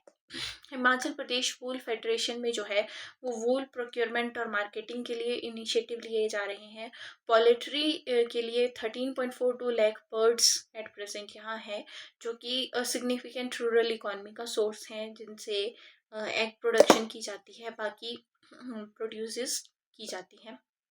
फिर गोट एंड शीप की अगर बात करें तो मेजरली किन्नौर, लाहौल स्पीति और वाले ट्राइबल एरिया में इनको रखा जाता है। क्रॉस ब्रीड कैटल्स 58.4% है टोटल कैटल के। तो जो इंडिजिनस ब्रीड्स हैं वो कहीं ना कहीं कम हो रही हैं। आप देखिए लगभग 60% जो है वो क्रॉस ब्रीड ही हम कैटल्स रियर करते हैं। फिश का जो क्यूमुलेटिव आपके पास ग्रोथ रेट है वो 0.4% है प्रोडक्शन का, और उसकी वैल्यू जो है वो 4.9% है। नबार्ड जो है वो फिशरीज को सपोर्ट करता है। अब इकॉनमी आप देख लीजिए कि मिल्क प्रोडक्शन 15 से 16 लाख टन है। और लाइव स्टॉक जो है वो रूरल इनकम का सोर्स है, जो बहुत ही कम कंट्रीब्यूट करता है। एग्रीकल्चर, लाइव स्टॉक और इनकम डाइवर्सिफिकेशन के लिए लाइव स्टॉक का होना बहुत ज़रूरी है। Let's move on to next chapter number 8, forestry, environment and water. तो इसमें हमें कुछ चीज़ें देखनी है, जैसे रिकॉर्डेड एरिया अंडर फॉरेस्ट जो है वो 68.16% है, लेकिन जो एक्चुअल फॉरेस्ट एरिया है दैट इज़ डिफरेंट। ठीक है, एक्चुअल फॉरेस्ट कवर और टोटल फॉरेस्ट एरिया दो डिफरेंट बातें हैं।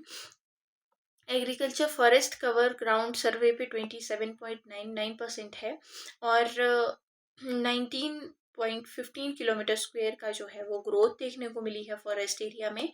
100% रूरल टैप वाटर जो है वो कवरेज कर दी गई है जल जीवन मिशन के अंडर। ठीक है। अब मॉडरेटली डेंस फॉरेस्ट जो है वो 14.9% आपको देखने को मिलते हैं। मॉडरेटली डेंस फॉरेस्ट से क्या मतलब आपकी जो कैनोपी है उसका कवर जो है वो 70% से कम है। कैनोपी मतलब जो पेड़ों की छांव होती है वो 70% से कम एरिया कवर कर रही है। वेरी डेंस फॉरेस्ट जो है वो एरिया जिसकी कैनोपी डेंसिटी 70% से ज़्यादा है। मॉडरेट में 40 से 70%, वेरी डेंस में जो है वो 70% एंड अबव, और ओपन फॉरेस्ट में जो है वो 10 से 40% अगर कोई कैनोपी कवर है तो वो ओपन फॉरेस्ट आता है। अब जो वेरी डेंस फॉरेस्ट है उनमें थोड़ा डिक्लाइन देखने को मिलता है। कार्बन स्टॉक जो है वो इंक्रीज है। कार्बन स्टॉक का मतलब है जो फॉरेस्ट ने अपने अंदर अब्सॉर्ब कर ली है कार्बन, या सॉइल में फिक्स कर दी है या एनवायरनमेंट में कहीं फिक्स कर दी गई है। तो 79,234 टन जो है वो कार्बन स्टॉक इंक्रीज देखने को मिलता है। 109 हर्ब स्पीशीज यहाँ पाई गई है, 99 श्रब स्पीशीज हैं, 116 ट्री स्पीशीज हिमालयन रीजन में देखने को मिलती है। तो ये हमारी रिच बायोडाइवर्सिटी को शो करती है। फॉरेस्ट्री और लॉगिंग जीएसवी में लगभग 7,999 करोड़ का जो है आपको कंट्रीब्यूशन देखने को मिलता है, जो कि ग्रोथ का 4.4% बनाता है। अब कैंपा एक इनिशिएटिव है जिसमें 5,000 हेक्टेयर प्लांटेशन का टारगेट लिया गया है। कैंपा का फुल फॉर्म क्या है? कैंपा है compensatory afforestation fund management and planning authority. मतलब आप कहीं से अगर कोई रोड बना रही हैं, मान लीजिए बीच में वहाँ फॉरेस्ट आ रहा है तो आपको फॉरेस्ट कट करना पड़ेगा। अब इस एरिया का जो फॉरेस्ट डिस्ट्रॉय हुआ है उसके कंपनसेटरी आपको कहीं और तो प्लांटेशन करनी पड़ेगी, तो वो जो है वो कैंपा के अंडर है और 5,000 हेक्टेयर प्लांटेशन इनको टारगेट है।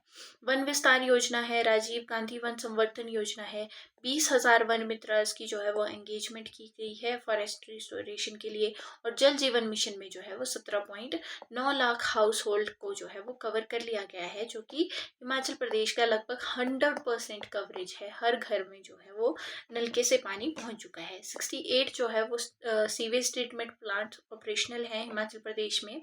KWF और जीका जो है वो फॉरेस्ट प्रोजेक्ट्स को सपोर्ट करते हैं। ठीक है, ये जापान का इनिशिएटिव है और ये शायद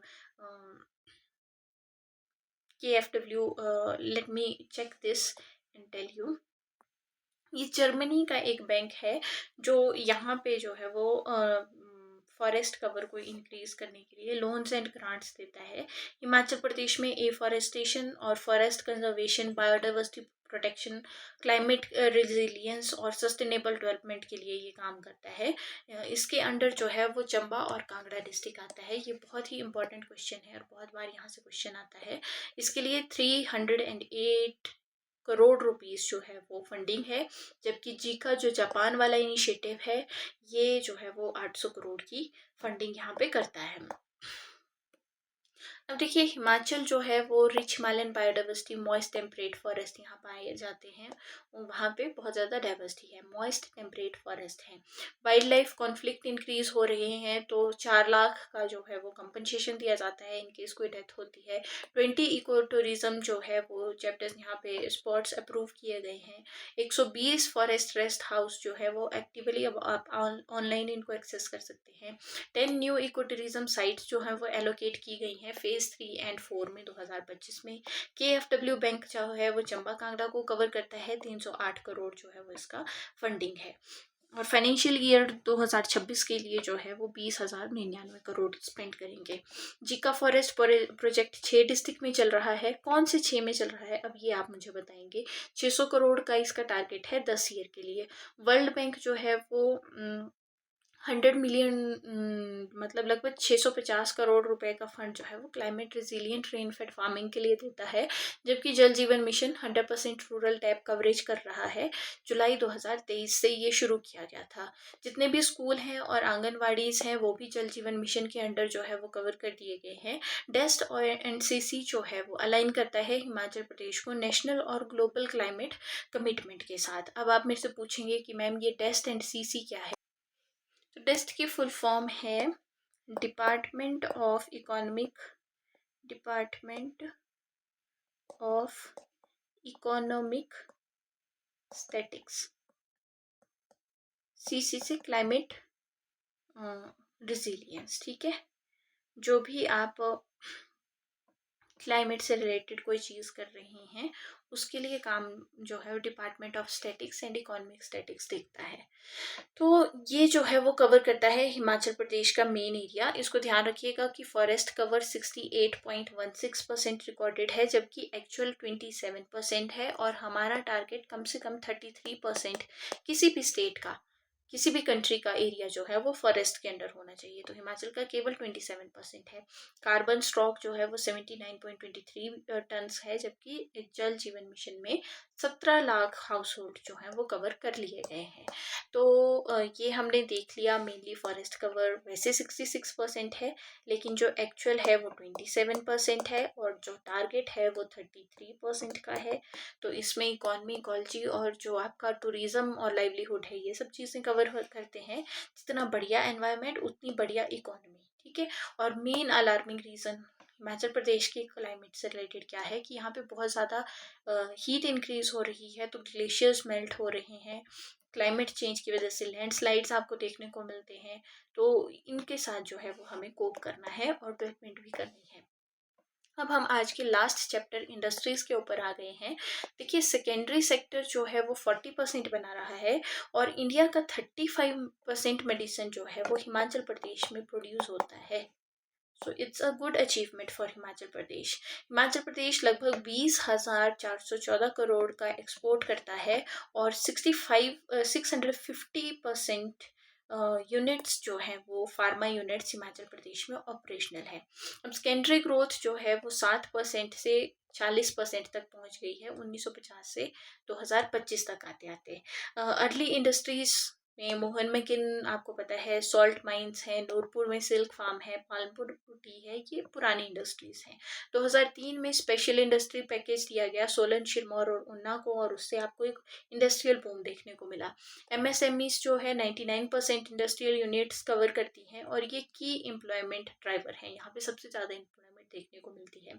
फिर आती है आपके पास एक्सपोर्ट की बात। तो लगभग 550 करोड़ 2003 में हम एक्सपोर्ट करते थे, और अब ये एक्सपोर्ट बढ़ के 20,414 करोड़ तक पहुंच गया है, जो कि 37% ग्रोथ को शो कर रहा है। बल्क ड्रग पार्क ऊना में देखने को मिलेंगे, और इसका जो फंड है वो 2071 करोड़ है, और इसमें जो है वो 8,000 से 10,000 करोड़ की इन्वेस्टमेंट एक्सपेक्ट की जा रही है। और ये भी माना जा रहा है कि ये जो बल्क ड्रग पार्क ऊना में बनेगा, ये 20,000 डायरेक्ट जॉब्स क्रिएट करेगा। 135 इन्वेस्टमेंट प्रपोजल दिए गए हैं, जिसमें आप सिंगल विंडो के थ्रू इन प्रपोजल्स को अप्रूव करवाएंगे, और इसके लिए फंड जो है वो 3,000 करोड़ का है। 12,947 जॉब्स जो हैं वो उनको जनरेट करने का एक प्रपोजल रखा गया है। 98% BRAP जो 2024 की है उसकी कंप्लाइंस की गई है, तो उसके थ्रू जो है वो टॉप अचीवर की रिकॉग्निशन हमारे स्टेट को मिली है। अब आप मेरे को पूछेंगे कि BRAP क्या है। मैं BRAP की फुल फॉर्म है business reform action plan. Business reform action plan. अब ये जो है वो बेसिकली जो department of promotion for industries and internal trade है उसके अंडर आता है, और ये किसी भी राज्य के अंदर कितना बढ़िया एनवायरनमेंट है बिजनेस के लिए, ईज ऑफ डूइंग बिजनेस कितनी है वहाँ पे, उस चीज़ को असेस करता है। तो हम लगभग उसके 98% क्राइटेरियाज को कंप्लाई कर रहे हैं, तो हम टॉप अचीवर स्टेट्स में हैं। हमारे 60 कंट्रीज के साथ ट्रेड लिंक्स है, और HP का जो बल्क ड्रग है वो लगभग 35,000 करोड़ का है। इससे ज़्यादा ये जो है वो हमें प्रोड्यूस देता है। अब MSME स्टार्टअप और इंडस्ट्रीज़ की अगर बात देखें, तो माइक्रो इंडस्ट्रीज़ कौन सी हैं, जो कि 1 करोड़ की इन्वेस्टमेंट जहाँ पे है, और उनका एनुअल टर्नओवर 5 करोड़ तक का है। स्मॉल में 10 करोड़ तक का इन्वेस्टमेंट है, और जिनका टर्नओवर 50 करोड़ से कम है। मीडियम जो है वो 50 करोड़ का इन्वेस्टमेंट और एनुअल टर्नओवर जो है वो 250 करोड़ तक का है। अब देखिए यहाँ पे हिमाचल प्रदेश में 365 स्टार्टअप्स को जो है वो इंक्यूबेट किया जा रहा है और इसके लिए सपोर्ट की जा रही है 10 करोड़ रुपए के साथ हिमसुख फंड के अंडर। अब हिमसुख फंड जो बेसिकली एक फंड है जिसके अंडर जो गरीब लोग हैं, जो अर्बन लाइवलीहुड प्रोजेक्ट्स हैं, उनको इनिशिएट करना है। जो छोटे बिजनेसमैन हैं उनको लोन देना है, सपोर्ट करना है। स्ट्रीट वेंडर्स हैं, कुछ जो दुकानदार हैं छोटे, उनको जो है वो फंडिंग दी जाती है ताकि वो अपना जो स्टार्टअप है उसको और अच्छे से ग्रो कर सकें। 5 न्यू इंडस्ट्रियल एरियाज जो है वो नोटिफाई किए गए हैं हिमाचल प्रदेश में एट प्रेजेंट, जिसमें जो है एरिया लगभग 1383 बीघा लैंड कवर की जाएगी पीर पलासी से दो भोटा तक। ये हमीरपुर वाले रीजन में है। फिर की सेक्टर फार्मा, टेक्सटाइल, एफएमसीजी और फूड प्रोसेसिंग, सीमेंट, ऑटो और इलेक्ट्रॉनिक्स यहाँ पे है। आईआईपी मतलब इंडेक्स ऑफ इंडस्ट्रियल प्रोडक्शन जो है वो ट्रैक करेगा कि इंडस्ट्रीज की कितनी आउटपुट है। Himachal Pradesh khadi village industry board जो है वो कॉटेज इंडस्ट्री को सपोर्ट करेगा। Himachal Pradesh industry development corpus जो है वो इंडस्ट्रियल इंफ्रास्ट्रक्चर के लिए फंड प्रोवाइड करेगा।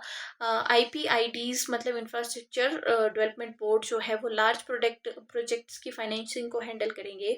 और जो हिमसुख फंड है वो इक्विटी को सपोर्ट करेगा और इंक्यूबेशन इकोसिस्टम को ग्रो करेगा, जो भी आपके स्ट्रीट वेंडर्स और छोटे दुकानदार हैं उनको।